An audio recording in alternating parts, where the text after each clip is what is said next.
É motivo da alegria, né, irmão? Estar na presença de Deus, buscar o Senhor. Coisa maravilhosa quando buscamos ao Senhor, né? Porque quando buscamos ao Senhor, é porque nós estamos sentindo realmente que Ele é Deus, que Ele é grande, que Ele pode, e nós vamos conhecer a nossa limitação. Eu também estou começando ali, é, lá no Jardim Intercap, começou da Assembleia de Deus. E um ponto de pregação, como o irmão Alessandro, também está começando do zero, lá também está começando do zero. É um pedaço do bairro lá muito difícil também, né? Muito oprimido por vício, né? Bebida, droga. E é um reduto também dos testemunhos de Jeová, que ensina essas doutrinas distorcidas da palavra, né? Ficam pregando lá que não existe alma, esse tipo de coisa, o irmão conhece muito bem. Então a luta é muito grande, irmãos. E do lado, é, só fui abrir o trabalho, abrir um bar do lado, né? Parece uma coisa maligna mesmo. Mas estamos ali, irmão, né? Mas nós estamos ali gemendo, né? Buscando ao Senhor, orando, pregando a palavra de Deus. E também peço oração, né? Assembleia de Deus, Jardim Intercap, lá na Antônio Maciel de Oliveira, 583. Temos culto lá de quinta, domingo. E vamos, assim que puder, também ter culto mais outros dias. E é uma luta grande, irmãos. Porque não é uma luta, né, irmãos? Mas muitas vezes contra o governo, é uma luta contra o vizinho, né? A mulher que fez que abriu o bar. Mas a nossa luta é contra o inferno, né, irmãos? É uma luta mais travada, é uma luta mais difícil, né? Não estamos lutando contra revólver, nem contra. Nós estamos lutando contra o inferno. Então, tirar a alma do inferno é difícil. É só orando, buscando ao Senhor, jejuando, nos humilhando, não é assim, irmãos? Indo para o monte, na vigília, orando, pedindo oração, como eu estou pedindo, vamos pedir aqui também, porque a luta é contra o inferno, né? É contra a potestade, o império do mal, não é isso? Não é uma coisa isolada, não, é um império organizado mal, são castas, né? São organizações do inferno.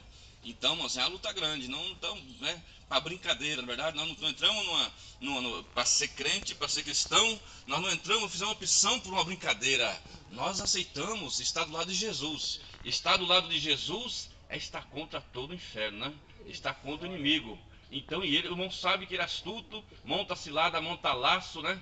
Joga dardos, né, na mente da pessoa para criar dúvida, para criar medo, porque o inimigo usa muito medo, né? Medo e dúvida. Mas o Senhor trabalha com coragem, né? Certeza, confiança. O Espírito Santo, a Bíblia diz que Deus nos deu não espírito de temor, mas o espírito de fortaleza e de equilíbrio, né? Moderação, né? Consciência, pé no chão, firme. Louvado seja Deus. Então nós sabemos que o inimigo usa todo tipo de artimanha, mas quem busca o Senhor, como os irmãos estão fazendo hoje aqui, quem tem o costume, né? Tem por hábito buscar o Senhor, ele tem discernimento quando é o inimigo que está usando, né? E ele usa, irmãos, usa a gente até da própria casa, né? Assim, usa a gente próximas, né? Usa a gente de todo lugar. E o cristão que está nessa guerra não pode esquecer, né? De vigiar. E muitas vezes é mais difícil vigiar do que orar. Orar, muitas vezes, nós dedicamos a oração, que é uma benção. Mas às vezes, por um segundo de falta de vigilância, perdemos toda aquela campanha, né? Toda aquela construção espiritual que nós conseguimos, conquistamos, por falta de vigilância. Não vamos esquecer nunca que nossa luta é contra o espírito da maldade, né, irmãos? É contra o inferno. A Bíblia fala que nossa luta não é contra a carne e nem contra o sangue. Louvado seja Deus. Então, o nosso inimigo não é aquela irmã, aquele irmão que fala mal da gente, não. Aqui o nosso inimigo não é o vizinho que nos persegue, aquele amigo do trabalho que nos persegue, que fala mal, calunia, difama, não. A nossa luta é contra as hostes da maldade, né? Aquelas pessoas são pessoas fracas que estão sendo usadas pelo maligno, porque não tem resistência na sua vida, porque a Bíblia diz: resisti ao diabo e ele fugirá de vós. Mas quem não tem a resistência, irmãos, deixa ele dominar. Usa a sua boca, usa a mente, usa a sua mão, usa tudo, porque não tem a resistência. Mas aqueles guerreiros, né? Aqueles guerreiros que sempre estão na presença do Senhor, buscando ao Senhor em oração, em jejum, né? Buscando ao Senhor realmente, verdadeiramente, esse tem o poder da resistência, né? Não só tem o poder da resistência, como também tem o poder da libertação. Louvado seja Deus. Eu gostaria de ler alguns versículos aqui, na palavra do Senhor, né? É, renovando o pedido de oração, Jardim Intercap, ore para aquele lugar, irmãos, né?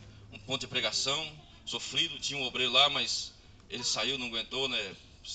Preferiu sair, mas nós estamos lá, né? Estamos lá para a glória do Senhor. Eu vou ler aqui em João, que fala uma palavra muito gloriosa, uma palavra maravilhosa, que muita gente lê, esquece, ou não presta atenção, né? a palavra do Senhor, que é uma palavra muito maravilhosa, que está lá em João. Lá em João, capítulo 12. Capítulo 12, que diz assim, 12, versículo 12, o Evangelho de São João. No dia seguinte, ouvindo uma grande multidão que viera à festa, que Jesus vinha a Jerusalém, tomaram ramos e palmeiras, e saíram ao encontro e clamavam, Hosana, bendito o Rei de Israel, que vem em nome do Senhor. E achou Jesus um jumentinho, e assentou-se sobre ele, como está escrito, não temas, ó filha de Sião, eis que o teu rei vem assentado sobre o filho de uma jumenta.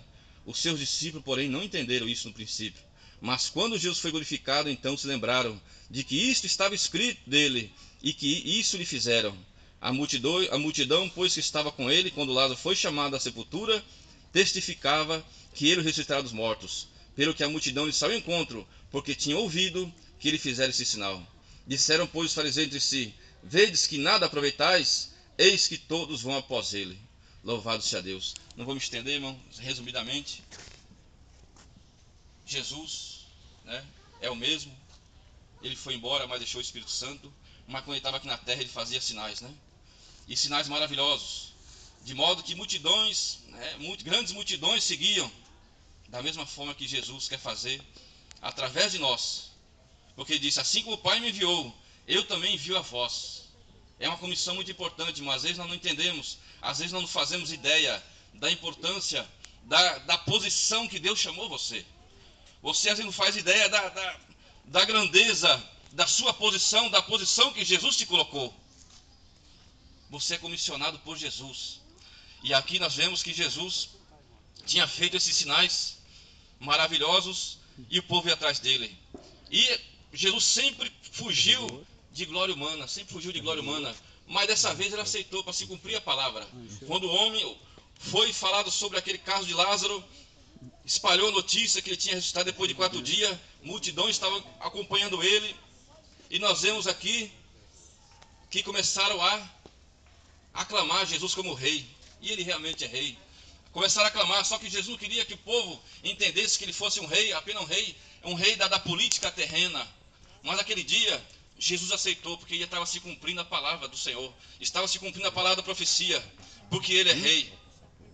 Então diz aqui que tomaram ramos e palmeiras e saiu ao encontro, e clamavam, Hosana, bendito o Rei de Israel, que vem em nome do Senhor. Muitas vezes aquele povo, sem saber, estava realmente aclamando, estava louvando o verdadeiro rei. Muitos daqueles estavam até achando que seria o rei terreno, porque muitos que chamaram Jesus de rei, disseram, Hosana, bem-vindo, bendito o rei que vem em nome do Senhor. Muitos desses depois disseram, crucificam. Muitas dessas pessoas que clamaram ele como rei, depois disso, crucificam. E Jesus tomou um jumentinho e assentou sobre ele. Nós sabemos que, pela história, o cavalo era símbolo de guerra, de poder, de guerra. Mas jumentinho fala de trabalho, fala de fins pacíficos, né? Fala o uso do animal para fins pacíficos. E Jesus, ele veio para essa terra como Salvador, mas ele veio como servo. Ele sendo rei, ele veio como servo. Louvado seja Deus. Mas ele entrou com um jumentinho para se cumprir a palavra lá em Zacarias 9:9. Eis que de Sião, né? Não temas, ó filho de Sião. Eis que o teu rei vem assentado sobre o filho de uma jumenta. Um rei, mas um rei que se humilhou para alcançar a minha vida e para alcançar a sua vida. Louvado seja Deus. E esse rei Jesus está aqui hoje. Aleluia. Faça o seu pedido. Os irmãos sabem que quando você entrava na corte do rei, para entrar na presença do rei, era muito complicado. Muitas vezes, se você não fosse chamado, você podia até morrer, né? Podia até morrer, era risco. Mas se você estava na frente do rei, pode falar. Entrou na frente do rei, você pode ter a vontade, pode ter a liberdade de falar. O mais difícil é chegar na presença do rei. Mas chegou na presença do rei, pode falar, abra seu coração, fala o que você precisa. O rei Jesus está aqui, fala o que você precisa, o que é mais necessário na sua vida, qual a sua maior necessidade, qual o seu maior desejo, qual o seu maior sonho. Fala para o rei, que o rei tudo pode, e a sua palavra não pode voltar atrás e não pode ser invalidada por ninguém. Louvado seja Deus. E eu agradeço a oportunidade, em nome de Jesus. E não esqueça que você faz parte da corte real. Você tem uma importância muito grande no reino de Deus. Louvado seja, por isso nós pagamos o preço muitas vezes, né? Que Jesus pagou do desprezo, não é isso? Né? Da falsidade, desapunhalada, difamação. É o preço que se paga, né, irmãos? Jesus foi ferido. Por que nós não podemos ser feridos, irmãos, né? Jesus foi ferido ao extremo, profundamente. Por que não podemos ser feridos, irmãos? Mas as feridas, só Ele que sara, né, irmãos? É Ele que sara. Louvado seja Deus. Então vamos fazer essa oração pelo nosso irmão Alessandro, para que Deus abençoe ali aquele ponto de pregação, né? Aquele ponto de pregação que muitas vezes, irmão, a gente convida até um pregador, quando fala onde é que é, mais ou menos. Quantas pessoas tem? A 10? Não vai não, né? Mas vamos orar, né? Que Deus, Ele habita, né, nas coisas humildes, né? Habita, apesar de ser sublime, né? Seu sublime trono, mas Ele habita nas coisas humildes, que começa, né? Com honra, com verdade. Senhor nosso Deus, apresentamos aqui, ó Deus, o teu servo, o Alessandro, o pastor Alessandro, que está começando aquele trabalho ali, ó Deus. Senhor Deus, no Intercap, Senhor Deus, lá no Vazame. Senhor Deus, dê vitória, Pai, no Vazame, dê vitória, dê graça. Senhor Deus, que muitas vidas possam ser alcançadas ali, ó Pai. Senhor Deus, salva, liberta. Senhor Deus, ajuda o teu servo a fazer discípulo, a formar obreiro, a formar guerreiro. Senhor Deus, ali está mais soldado para essa guerra. Senhor Deus, dê vitória ao teu servo, Senhor ali, ó Pai. Em nome de Jesus, rogamos a Ti, ó Deus, que dê vitória, dê graça, Senhor. Reveste com o teu poder, reveste com Deus, com sua glória, com sua graça. Senhor Deus, dê vitória, que a autoridade do Rei, Senhor, esteja sobre a vida do teu servo e dos teus obreiros, ó Pai, que estão com ele, e faça a tua obra, ó Pai, em nome de Jesus, em nome de Jesus. Graças a Deus. Agradeço por nós, em nome de Jesus. Amém. Glórias nós damos. Determinada hora, mas o irmão espera.